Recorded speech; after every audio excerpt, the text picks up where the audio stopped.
How does love begin? To tell the story of how great a love can be.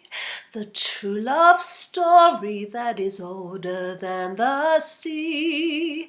Yes, true love, that's what we're talking about. True love and how to find it in the age of the hookup. So, true love, very romantic. Hookup, not so romantic.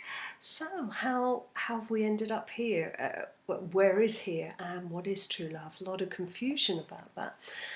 So by all accounts, I mean, it's apparent that if you look around, we're living in a very sexualized society. Sex sells, it's everywhere, it's in advertising, it's in films, it's like it's the Holy Grail.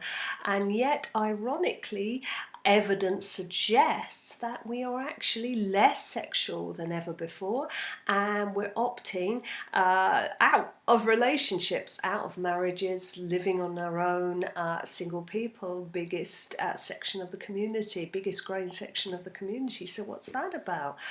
Okay, hookups. Yeah. So we're living in a disposable society. We're living in a consumerist society. Everything's throwaway. So some of these dating apps are so scary.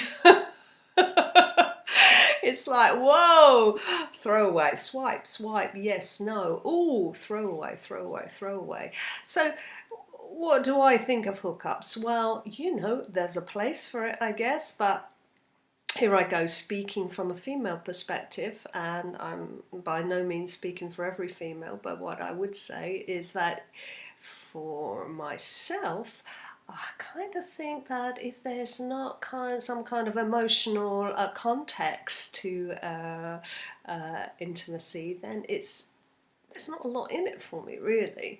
Actually, a bit boring. I mean, it has its place, and flirting is great, and all the chase and the exhilaration and the fantasy is great. But, you know, it's what do you want? And I think it's a much more, it suits the masculine psyche. This is what I'm saying, it suits the masculine psyche, generally speaking, more than the feminine psyche. This kind of hookup mentality that's inveigled its way into these dating sites, from what I can see. So let's investigate love. Let's investigate what we mean by love, because I think there's so much confusion around this subject. I mean, what is love? So I think that we've fed a line, again, through the media, through advertising, through films, this exhilarating, all-encompassing, forever kind of, oh wow, experience. Whereas I think that true love, you know, it's like a journey. It's like, actually, it's your own personal journey. 'Tis said that there is only one relationship that we ever really have, and that's the one with ourselves. So if you touch into true love, so if you connect with another person and whatever we call true love, what's going to resonate is every insecurity you ever had, every fear you ever had, every secret you ever hid. Everything will be revealed. You will be made vulnerable. You will be made naked, literally, metaphorically, through true love. Uncomfortable! Ooh, don't want that. So, you know, for me, I see a lot of people using sex as a way to hide away from true intimacy, you know, because really connecting with somebody else means really investigating, really looking into yourself. Actually, looking into the eyes of love is like looking into your own eyes. So this is scary stuff. I see why people might want to opt out of that, and we're living in a society that encourages you to opt out of depth and to opt into seeing everything as disposable and consumerist. I challenge that. I challenge that because I see the human race is on the tip of massive fall from grace.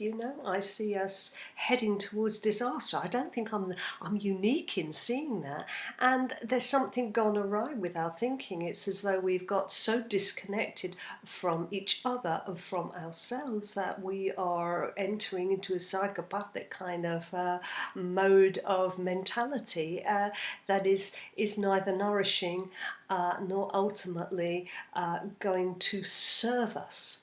So I say, serve true love, look a little deeper, consider what is your journey here on the planet about. I say it is about the journey towards true love, whatever that means to you. I would say that lockups have their place. I am sure they have their place, but it's not a replacement for the real thing. And how do we find this true love? Well, the problem is that our society has created an environment where we're all so busy that we can't pursue our interests, and that would be a place where you would be likely to meet people through your passions, through your interests. I would say get rid of your checklist, get rid of your superficial checklist or money, job, looks. Get rid of your superficial checklist and open up your heart to the possibility that the love of your life may not come in the guise that you expect, with the job you expect, with any of your expectations whatsoever. Be open. I would literally suggest dating anyone with an open mind. That doesn't mean fucking anyone. That means dating. It just means being open-minded and open-hearted, and it's worth it. I believe that the journey to true love is everybody's journey, and we all deserve that. Thank you for listening. Much love.